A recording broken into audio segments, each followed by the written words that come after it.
Well, hello. This is Jenny Gallagher with Designs by JuJu, and today we are going to make this adorable little towel topper. If you'll notice, we have a cool little button flap with a buttonhole. You want to know the really cool part? It's fun. We made this buttonhole on the embroidery machine. So I'm going to show you how to make the topper as well as to make the little buttonhole on your embroidery machine. So let's get this camera turned around and get started. Isn't she cute? All right, so here you see I have two finished toppers, and I literally took one dish towel and split it right down the middle. Can you see? There we go. To be able to make both of these toppers. The buttonhole is sewn on the embroidery machine, which is the most cool thing ever. And then I just stitched the button on using my my button foot attachment on my sewing machine, and it's just stitched right into place. But let's talk about the supplies and how this all comes together. All right. So first off, let me tell you that JuJu has the most amazing printed tutorial.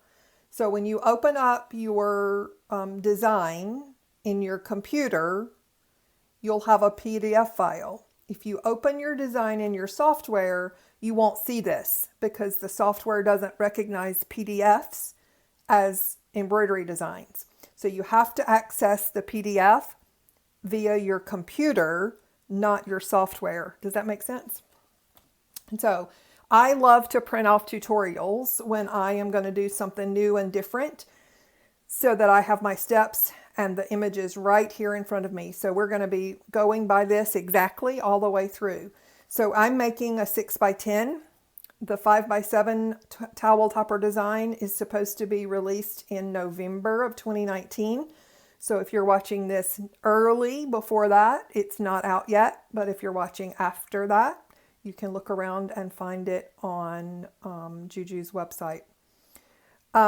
We've gathered all our supplies and everything is out. I have already cut our pieces. As you can see here, we have a top accent fabric, just like we used on our finished one. Okay. We have this piece cut. It's a 3x7.5. We have our top main fabric, which is going to show on the front. It's 7.5x10. We have the back fabric, which matches the front in my design. It doesn't have to in yours, but it is 7.5x12. If you wanted to highlight something on your folded over piece, you could easily use a different piece on the back. That would certainly be appropriate. And then I have half a dish towel cut again, this pretty little buffalo plaid. And this is what we're going to use for the bottom part of the towel. I have my hooped 6x10 stabilizer ready to go. We're going to stitch the back of the hoop first. And then I have a cut piece ready over here in the back. I have my cool little heritage snips that I use for trimming and clipping.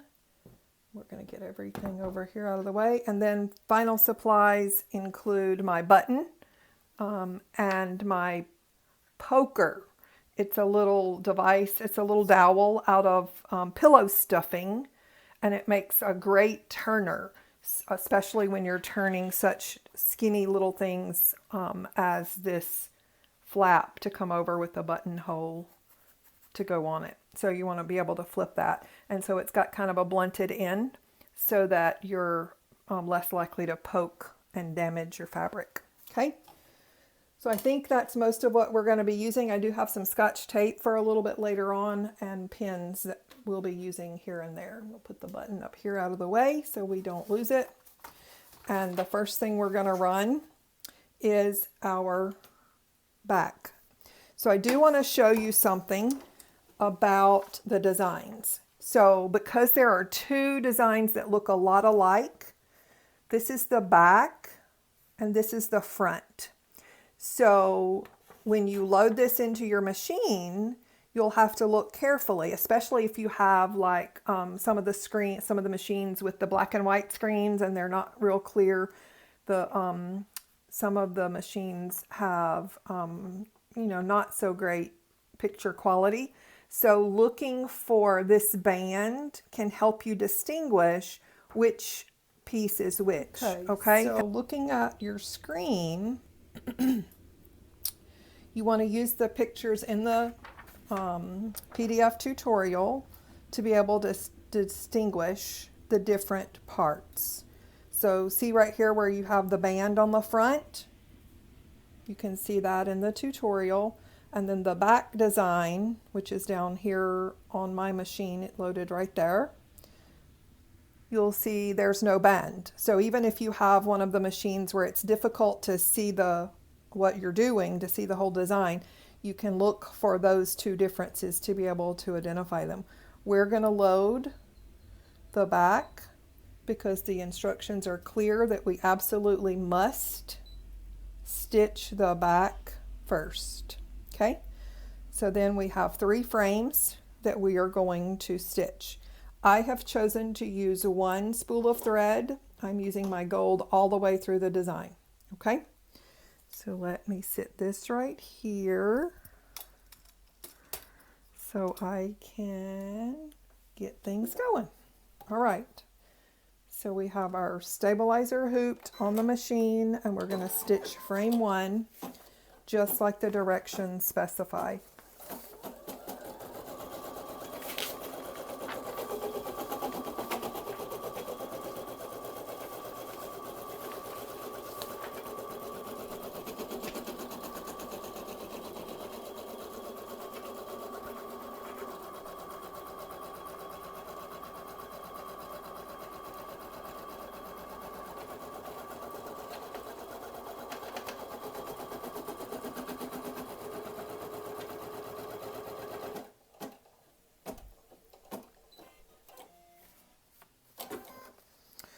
And so step 2 is to tack down the fabric. We're going to place our back fabric over these placement stitches with the right side up. We're going to make sure there's about a 1/2 inch seam allowance on the top end and about 2 inches down here at the bottom, just like the direction says. And we're not going to do any trimming. We have our fabric cut.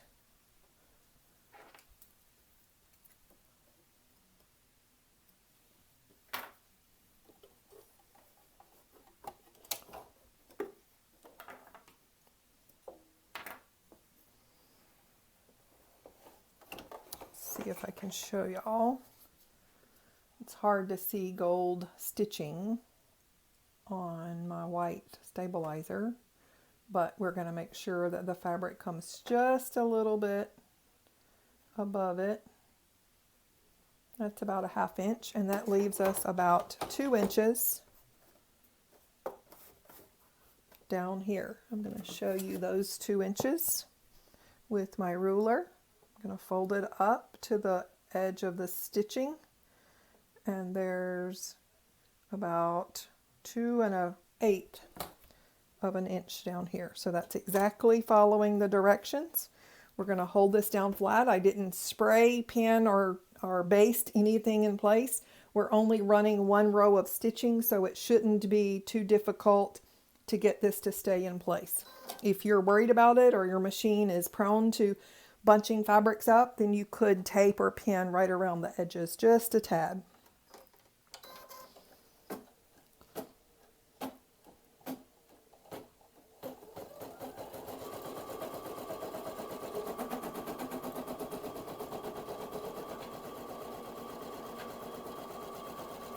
You want to keep your fingers away from the machine, but I am kind of watching and babysitting, making sure the fabric stays nice and flat, but I am keeping my fingers well away from that fast moving needle. See, it's nice and flat. Some machines, even the presser foot, you can raise or lower. So if it's giving you issues, especially if you're doing some kind of thick quilted project, you can raise that presser foot right up and get it out of your way. I'm going to trim that right quick. All right, so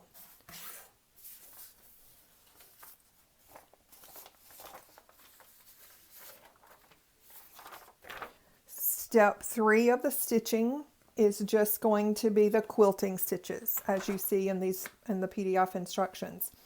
JuJu has also marked if you're using different colored threads to do your outlining and placements, and you want something prettier for your design, she's marked it with a red TC. So if you are going to use different colored threads, make sure to pay attention to your red TC so your pretty threads all show and they match and they do what you want it to do. I chose gold to do all of the stitching simply because I have a whole bunch of gold gold threads. Snag the thread there. So we're just going to turn the quilting stitch on and let it go.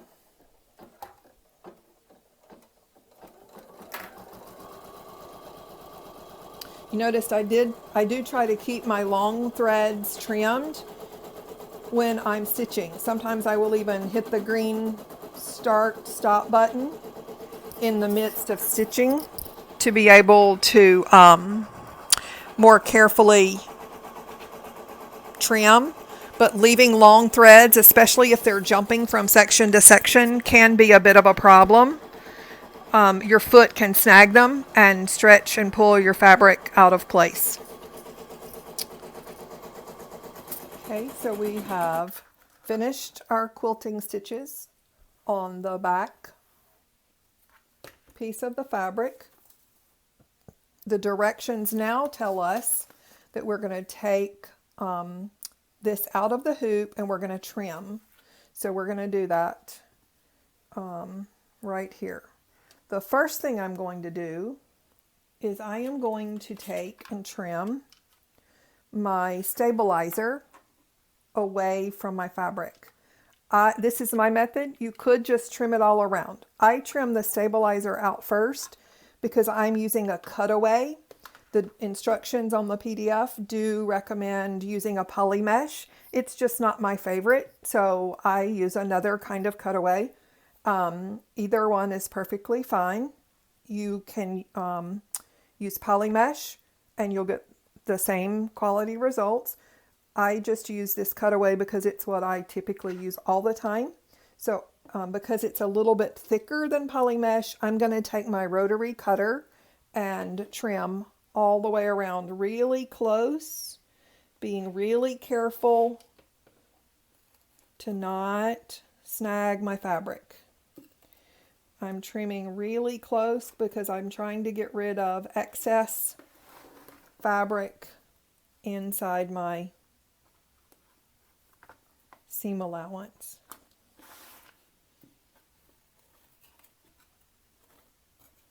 So just very carefully trim all the way around.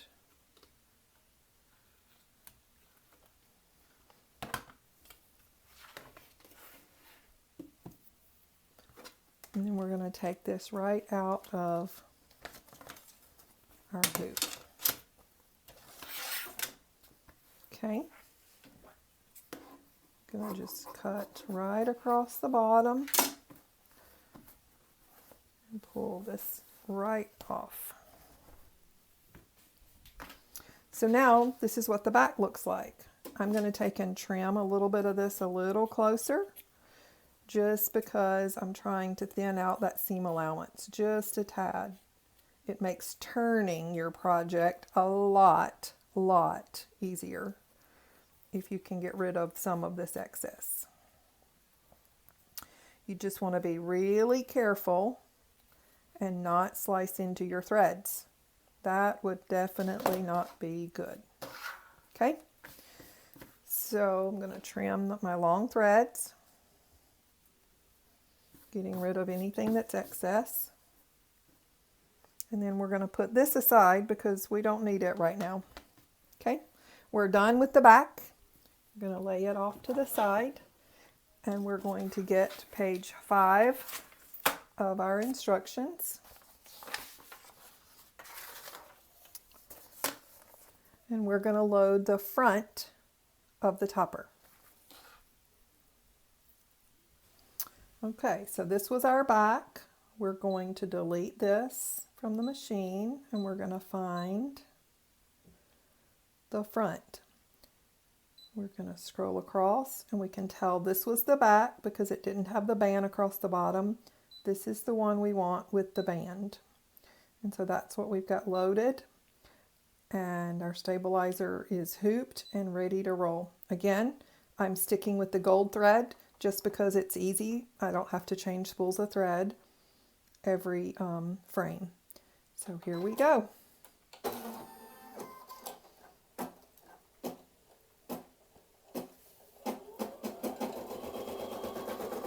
Okay, so our placement stitch is on the machine, on the hooped stabilizer. We've done it on the machine. I have cut a piece of fleece that I had left over from other projects, and I'm using it for my batting. So whatever kind of stuffing or thickener you would like to use is okay. The only caution I would mention is that fleece is not safe for using like a hot pad. So if you are making matching hot pads for these towels, you want to use 100% cotton. You don't want to use any sort of fleece or polyester because it'll melt. That goes for your thread as well. If you're going to be heating your pieces in the microwave or handling hot pots with them, you want to use 100% cotton, everything. Thread, fabric, everything. So do be aware of that, okay? But we're going to lay the batting down and tack it into place, following our directions in our PDF. So it's also a 1/2 inch over the stitching lines on all 4 sides. So we got about a 1/2 inch there and a little more than that there. Okay. We're just going to press it lightly onto the stabilizer. There's no spray, there's no adhesive. It's just going to hold it because we have just a simple running stitch.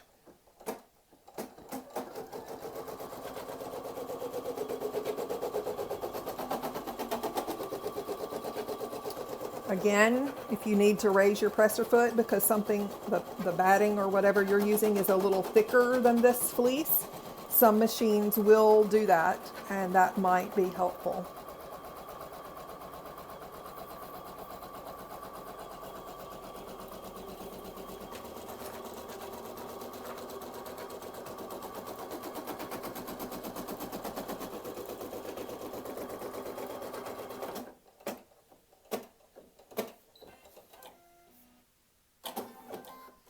Okay, that was frame 2.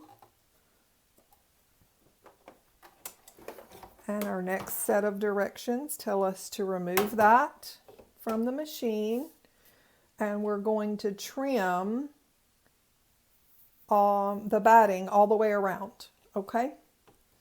So I'm just going to take my cool little snips. I'm going to quickly run them right around the edges, and I'm trimming again really, really close so that my seam allowance for turning stays less bulky. You don't have to get a perfectly smooth trim on this because it is going to be hidden inside your seam allowance. You won't see it.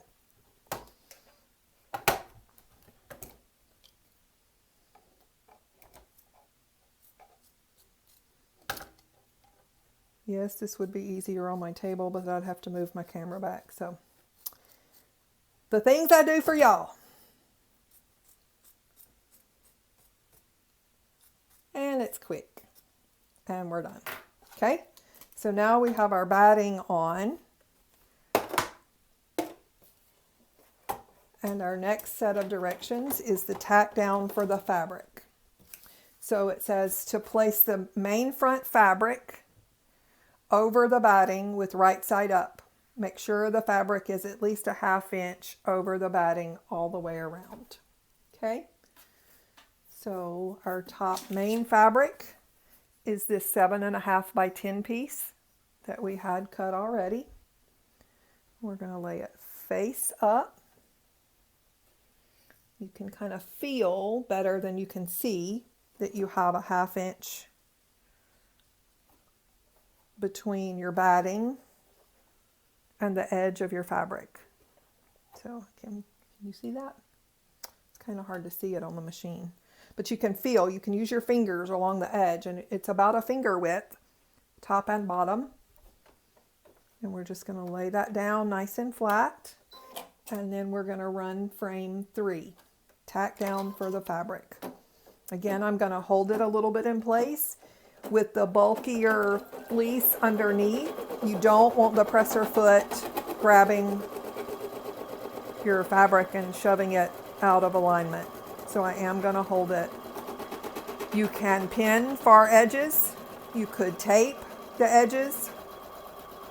But as you see, my fingers are well away from the needle, and holding it in place is perfectly fine.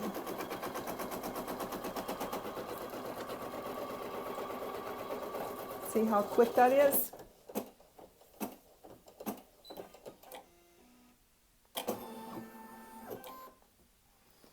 Okay, so our next step says after tack down stitching, trim only the bottom of the topper. So we're just going to trim this piece off right here, because we're going to attach our pretty little accent band, and we need to get this out of the way. So I'm going to trim really close.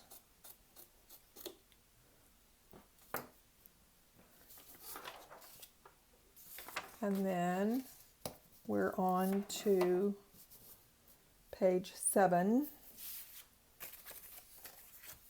of our instructions. So next will be the frame 4. Let me show y'all that. We're at frame 4 on the stitching. We're going to stitch the quilting stitches now.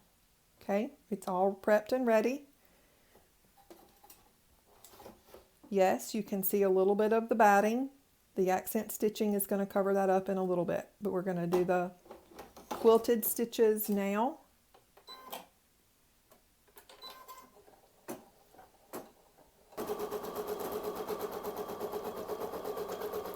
Okay, again, I was using my gold pretty thread on top. If you're going back and forth, pay attention to the red notes in the PDF so that all of your pretty thread shows on top.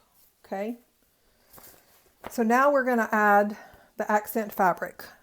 Our directions had us cut a 3 by 7.5 band, and so this is our pretty little accent fabric. Our directions say to place accent fabric right side down on the main fabric. So we're going to lay it upside down so that when the stitching attaches it, we flip it over and it'll be right. Okay, so we're just going to lay it right in place.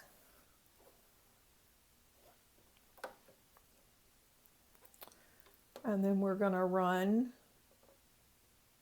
step 5.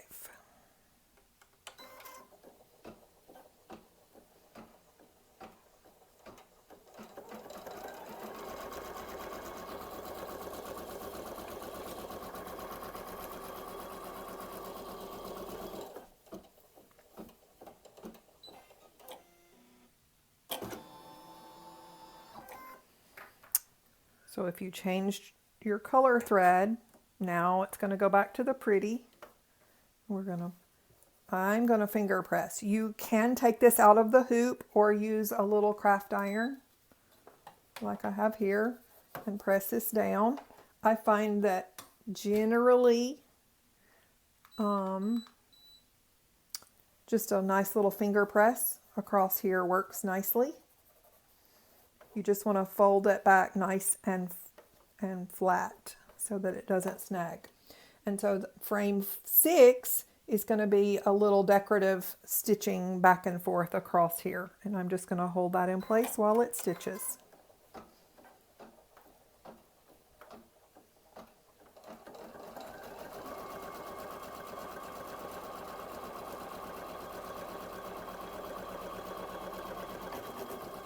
Okay, so we finished the front, but now we get to attach the back to the front. So we're going to carefully align these up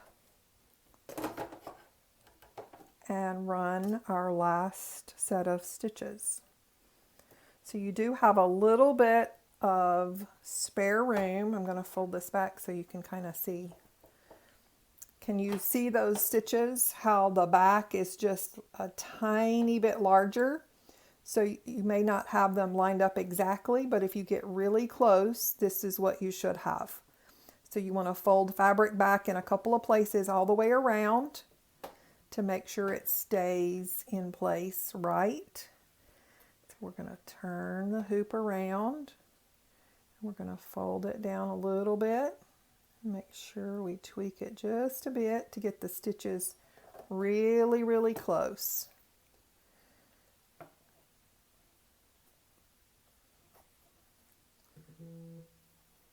So here we go. It looks like they're really close all the way around.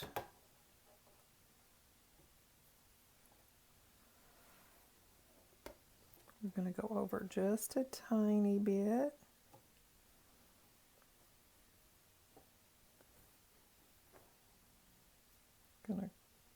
That one's a little bit over. That one's a little bit over. Yep. Okay, I think we got it. The back piece is stitched probably, I'm going to guess, about 1/8 of an inch larger than the front. So you won't have it lined up perfectly exact because it's designed that way to give you a little bit of leeway to get it lined up. So we're going to carefully slip it on the hoop and let it stitch.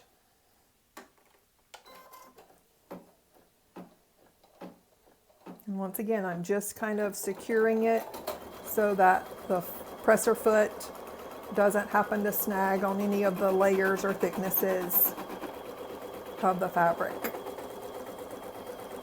Keeping my fingers well away from that needle.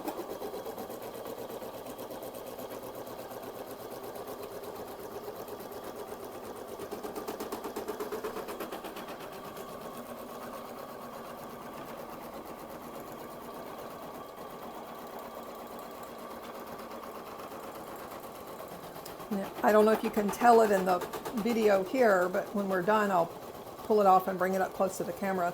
You can see that the stitches are not exact as far as the back to the front and what we're doing now to adjoin it.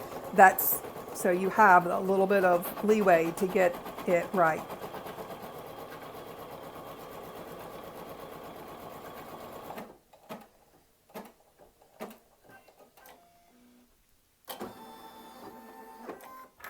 And that, my friends, is all of the embroidery for this part of the topper. The only thing we have left is to put it together and put our buttonhole on.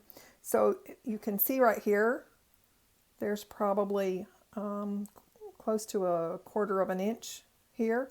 This side I wound up getting exactly aligned, and this side's off just a little. But that's okay, because when we turn it, all of that's going to be on the inside of your seam allowance. You're given that to have the extra working space. Okay.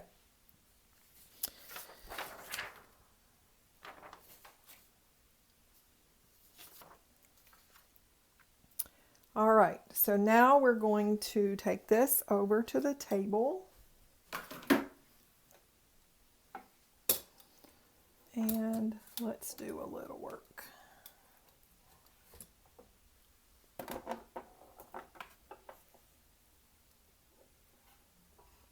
Okay.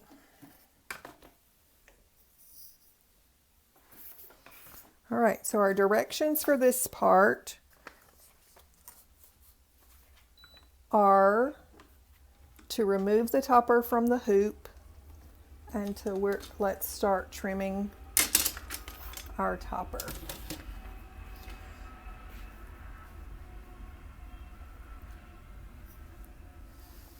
Okay, again, I'm going to take my rotary cutter And I'm going to trim really close to the edges.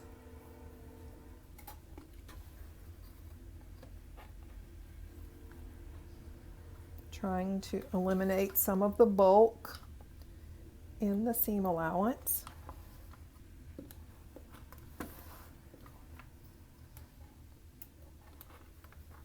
Being very careful not to trim through your topper fabric or stitches.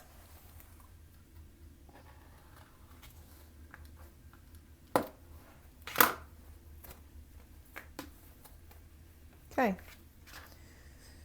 so here we are. We got the stabilizer out, and now we're going to take our scissors and we're going to trim all the way around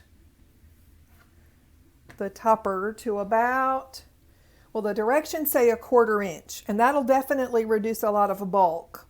I like to leave a little more than that, so I'm going to leave closer to 3/8 to 1/2 inch because I am a seamstress from way back, and I just like having a little bit larger seam allowance. I'm just going to trim all the way around.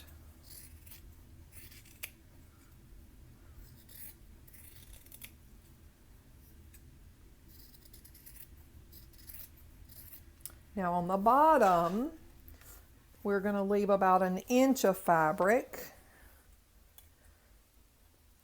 and that kind of matches on the front, it kind of matches the amount of stabilizer I have left. So I'm just going to trim right along that edge. So we've left probably a little more than 1 inch. The other thing I'm going to do at this point is I'm going to take and trim my corners. So I'm going to clip my corners so that when I turn my fabric, I don't have tons of bulk causing lumps in my towel when I'm done. So I'm just clipping all the way around. I'm clipping to the stitching, but not through it, in all the places where there's a corner. Whether it's an inside corner or an outside corner, would be an inside corner. I'm trimming just to the inside of the corner stitching, and then around the outside corners, I'm just clipping to allow the fabric to be a little bit more flexible.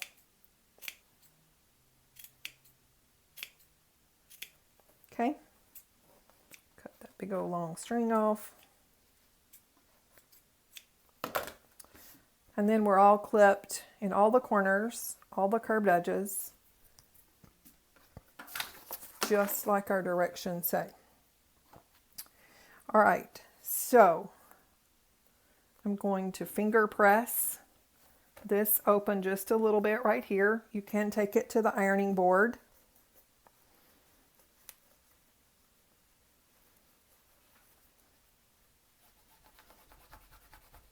And iron that open. But a finger press can be all right.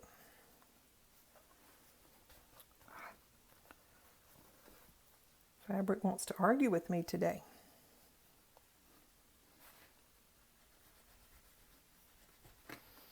Just a little finger press. And then our directions are to turn 1 inch of fabric up all the way around.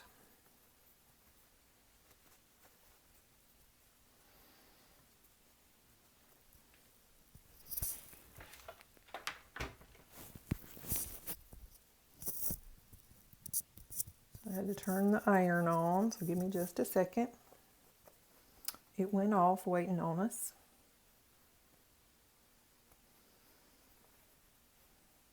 Okay, so we have a nice little cuff sorta that we have formed here.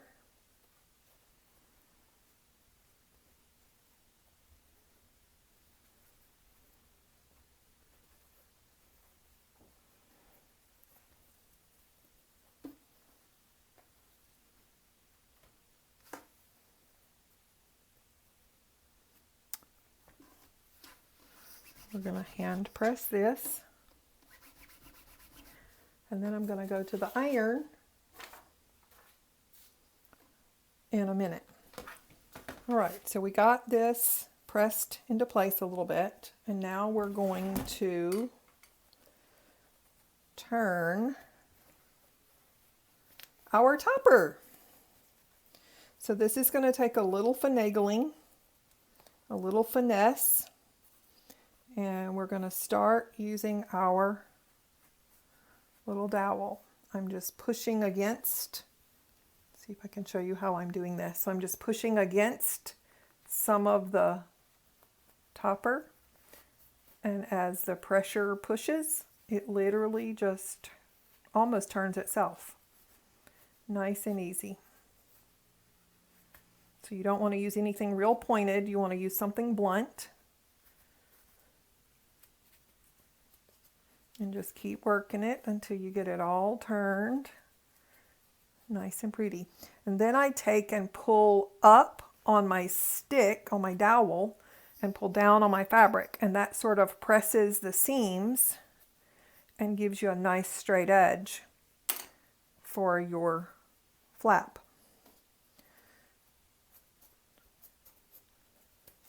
Do that all the way around all of your seams, so they all poke out nice and pretty and they lay flat for you.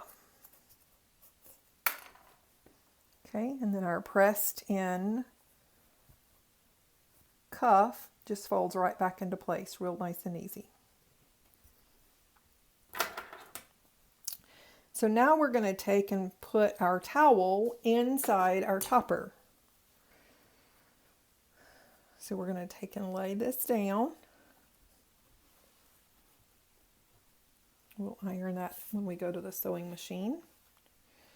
So now we're going to take and figure out how to get this smushed up in here.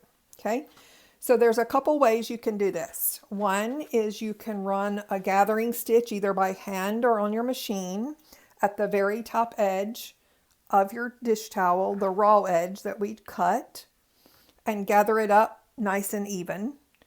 I like the pleated look, and so that's what I did. And so I take and figure out where my center is, and I work my pleats sideways from there. So to find my center, I fold my towel in half, I take my pin, and I mark my center. So because my center isn't really center of my black square, and I would really like it to be, I don't want it to look funky, I'm going to make this block my center. So I'm just going to take and fold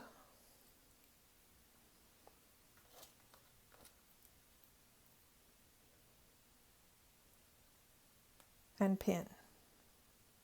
I'm going to take and fold and pin, trying not to overlap any of the pleats. They're going to run into each other, but not on top of each other. And I pin with the head toward the bottom so that when I put this inside, I can leave the pins in while I'm stitching.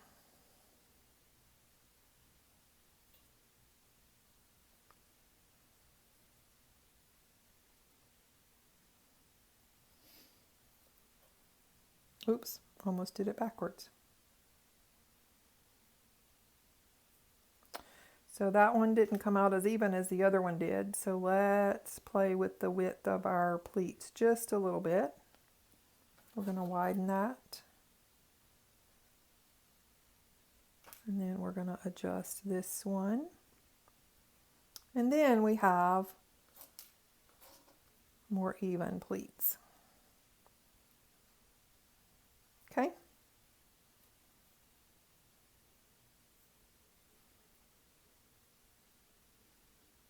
Move that one down a little bit. All right, so that side is done, and we know that our topper is 1, 2, 3, 4, 5.5 inches wide, And this is going to put us about in the center, so that's going to work. So we're going to do the same thing for the other side, just folding and under and matching up our pleat sizes.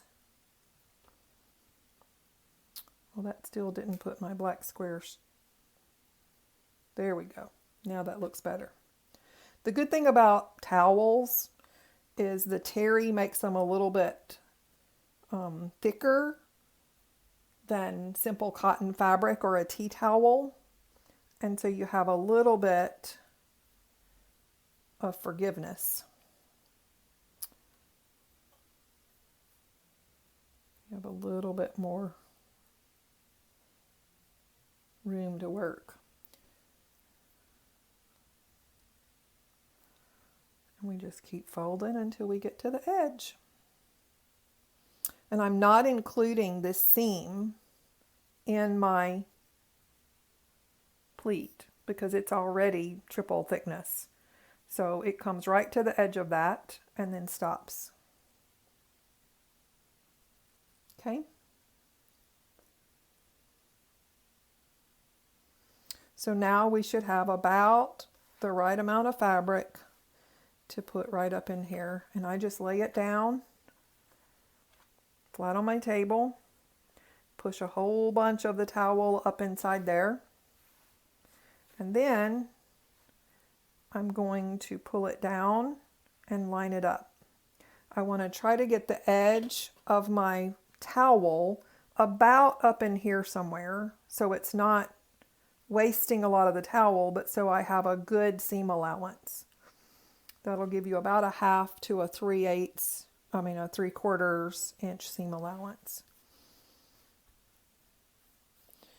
And so if I feel, I'm going to show you something. If I feel across here, you can feel right here. Watch my fingers, the edge, it's not straight.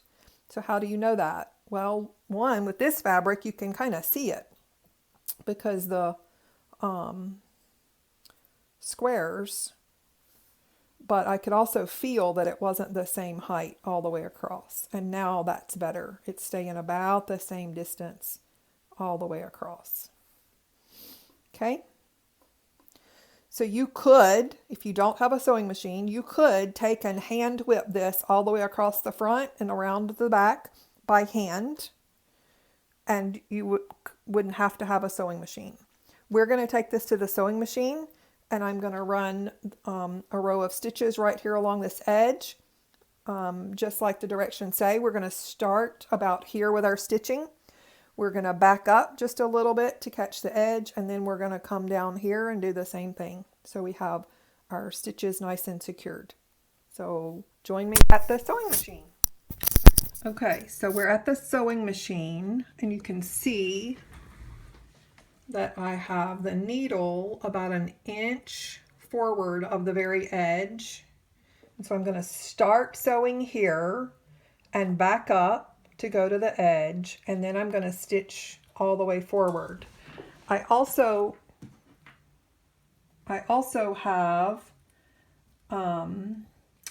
my foot, my clear foot, aligned with the edge of the fabric so that I have a straight edge to go by. Oops, you're washing my finger. Sorry about that, y'all. I have my plastic foot aligned with my fabric, my folded fabric edge, so I can have a straight line. And so I'm going to use that for my guide to sew straight across, trying to match my trim stitches so that it looks just like it's part of the trim. Okay?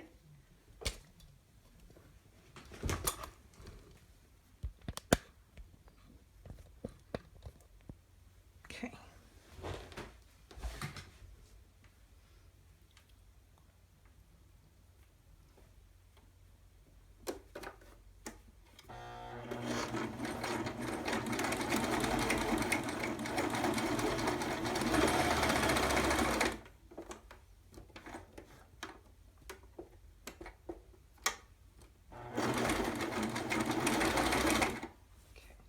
We're going to pull some of our needles out as we go.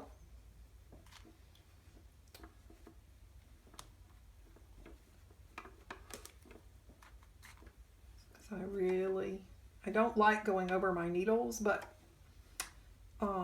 especially on an embroidery machine, you never want to sew over your needles on an embroidery machine. On a sewing machine, it's not quite as dangerous because we're not moving our needle as fast, but it still can be a high risk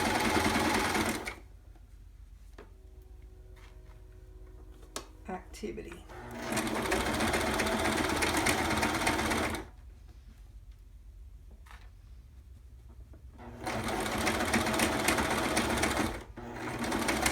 To the end, we're going to back up just a little bit to secure our stitches, and then we're going to trim. Notice that I used yellow thread on top and black thread on bottom, and I'll show you what that looks like, because my gold thread from the embroidery machine is on the front trim, so it kind of matches. But on the back, it sort of disappears when it's black thread. It just sews into my black color. So if you want to match your fabric colors, you can do that. So now all we have left to do is put our buttonhole on. And so that's what we're going to do next. Okay, so now I've taken and drawn center marks on my hoop stabilizer, so I can tell where my centers are, my horizontal and my vertical centers. I have placed the topper back side up, because when we fold this over, I'll show you what's going to happen here. So we have a finished topper. When I fold the topper over, we want the pretty side of the buttonhole to show, not the white zigzaggy stitches underneath. So we want the pretty thread to show. So we lay the topper down upside down. So this is the back of the topper. Here is the front with our pretty trim. Okay. And so we've got it placed on our center lines as best we can. I'm going to take this end, and placement is pretty subjective. I want my buttonhole, which is just shy of an inch long, to be near the end of the topper, but not right on the end. So I probably have another 5/8 of an inch from the end of where I want my buttonhole to be. Okay, so you want to leave room and not stitch your buttonhole all the way down on the end. Leave a little room, as you see here with the finished product. We probably have 1/2 inch to 5/8 of an inch between the end of the buttonhole. The buttonhole is going to run vertically, so we're going to place that on the machine.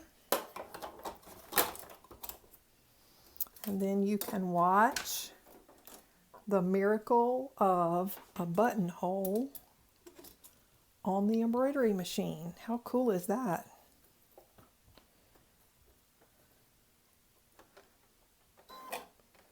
Again, I'm using my same gold thread.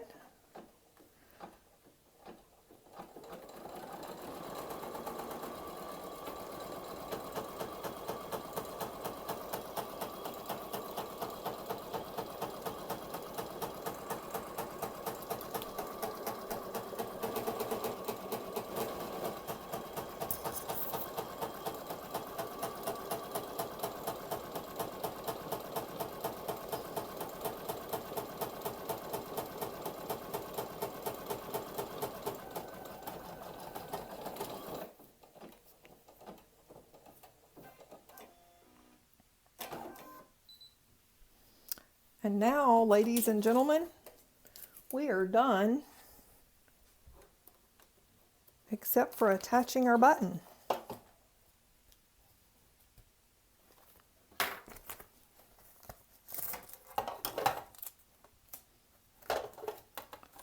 And so we've used tear away for the buttonhole, so it literally just tears away, and we're done with that.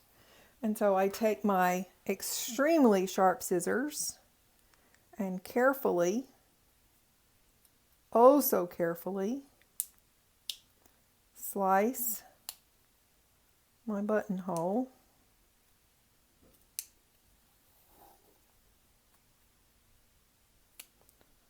to the ends.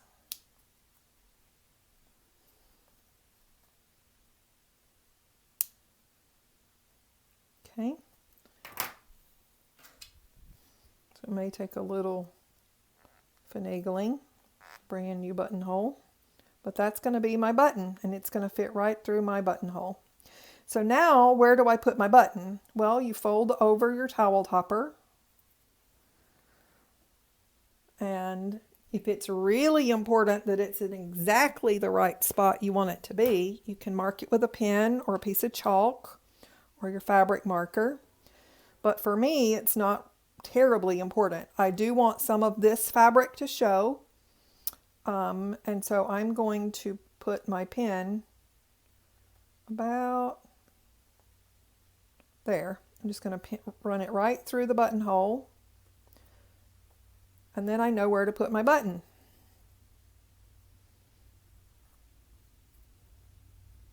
And so now I'm going to take this to the sewing machine to attach the button using my button attachment. All right, so we are at the machine, the sewing machine. I'm going to pop off my regular sewing foot, and I'm going to put on this little foot here that has a little rubber gripper kind of thing, and it will allow my button to sit underneath. Can y'all see how that works? So the way the button attachment is designed, it's raised up off of the foot, off of the plate, to give you room for your button. So I'm going to put that on my machine. And then I'm just going to take and slide my fabric and my button. I'm going to raise my foot just a little bit to get it placed properly. It's a little bit crooked. This might take a little maneuvering and finagling for you to get it just right. And then I'm going to drop my foot. Now I'm going to use a zigzag stitch, so I'm going to turn my dials. I don't want the length to go anywhere. I want it to stay right in the same spot, but I want my width wider than straight. So I'm going to lower my presser foot, my needle, and test placement.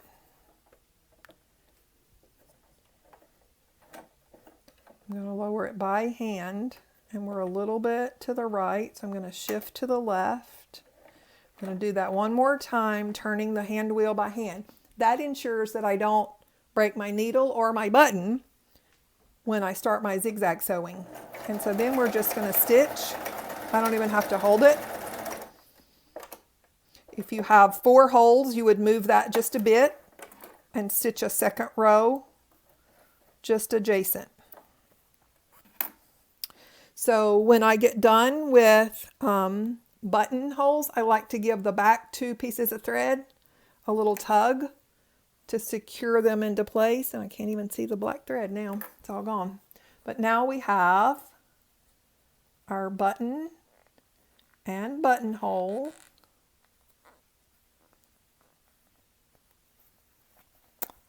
And our finished towel topper. How awesome is that, guys? Whoop, whoop. Well, that's how we made our little towel topper. We have a couple of different ones we've made now. Aren't they cute? I just love them. So this is how to make the towel toppers with a buttonhole. But you can make a towel topper using Velcro or even snaps. They work just as well, and either of them are just fine. I just thought it would be fun to be able to do the buttonhole on the embroidery machine. because that's kind of new and different for a lot of folks. So I hope y'all had a blast sewing today with me and Designs by JuJu. Cool tip, some of the buttonhole designs will be free in JuJu's Blessings group. So if you are watching on YouTube and you're not a member of JuJu's Facebook group, go do a search and find Designs by JuJu's Blessings group, because she has loads of blessings for us so that we can bless others with our gifts and talents. So y'all have fun. Happy sewing.